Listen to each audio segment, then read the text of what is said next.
আবারও কি এক হচ্ছে সাকিব অপু? এই প্রশ্ন এখন জনমনে, কারণ সম্প্রতি একটি ভিডিও ভাইরাল হয়েছে সোশ্যাল মিডিয়ায়, যেখানে দেখা যায় মেগাস্টার শাকিব খান, অপু বিশ্বাস এবং তার ছেলে আব্রাহাম খান জয়কে। যা দেখে শাকিব অপু ভক্তরা ভাবতে শুরু করেছেন সব ভুলে হয়তো আবারও এক হতে চলেছেন মেগাস্টার শাকিব খান ও অপু বিশ্বাস।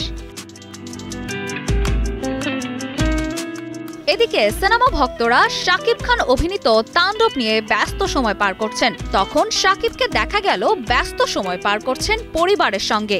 শাকিব খান সিনেমা মুক্তির সময় কখনোই প্রেক্ষাগৃহে যান না, যদিও না কোনো প্রিমিয়ার শো থাকে। তবে শাকিব খান ছাড়া তাণ্ডবের অন্যান্য শিল্পীরা ব্যস্ত সময় পার করছেন প্রেক্ষাগৃহে ঘুরে ঘুরে সাংবাদিকদের সঙ্গে কথা বলে। তখন শাকিব সেখানে অনুপস্থিত। এই সময়টা শাকিব খানের নিজের বড় ছেলে আব্রাহাম খান জয়ের সঙ্গে পার করলেন। সামাজিক মাধ্যমে একটি ভিডিও ভাইরাল হয়েছে, যেখানে দেখা যাচ্ছে শাকিব খান মুখে মাস্ক পরে ছেলের সঙ্গে শপিং মল থেকে বের হয়ে গাড়িতে উঠছেন। সঙ্গে রয়েছেন অপু বিশ্বাসও।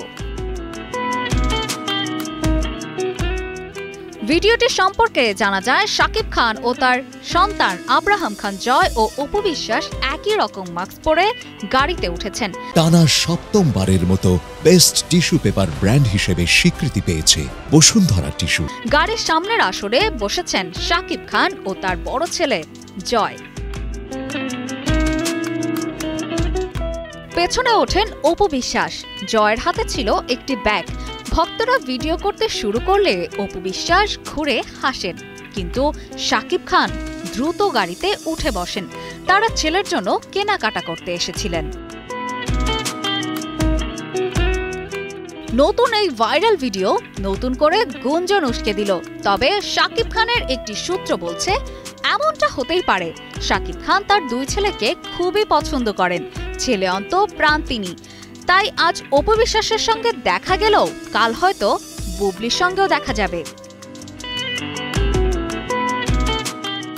ঠিক তার কয়েক ঘন্টা পর বুবলি তার ফেসবুক অ্যাকাউন্ট থেকে প্রকাশ করলেন তাদের কিছু পারিবারিক মুহূর্ত, যেখানে দেখা যাচ্ছে ছেলে শেহজাদ খান বীরকে নিয়ে বাবা শাকিব খান এবং বুবলি একই ফ্রেমে বন্দী। তারা তাদের পারিবারিক মুহূর্ত ভাগ করে নিলেন সোশ্যাল মিডিয়ায়। ক্যাপশনে বুবলি লেখেন, কিছু কিছু ভাইয়া আপুরা অনুগ্রহ করে কিছু না জেনে কারো চালাকি প্ররোচনায় পড়ে আজে বাজে ভুয়া নোংরা ভিডিও বানানো, কমেন্ট করা এবং ট্যাগ করা বন্ধ করুন। বিশেষ করে বাচ্চাদের নিয়ে। বাবা শাকিব খান তার সব সন্তানদের ভীষণ ভালোবাসেন, সময় দেন।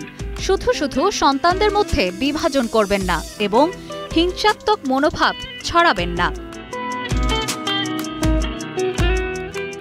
অপর্ণা বর্ষা, কালের কণ্ঠ।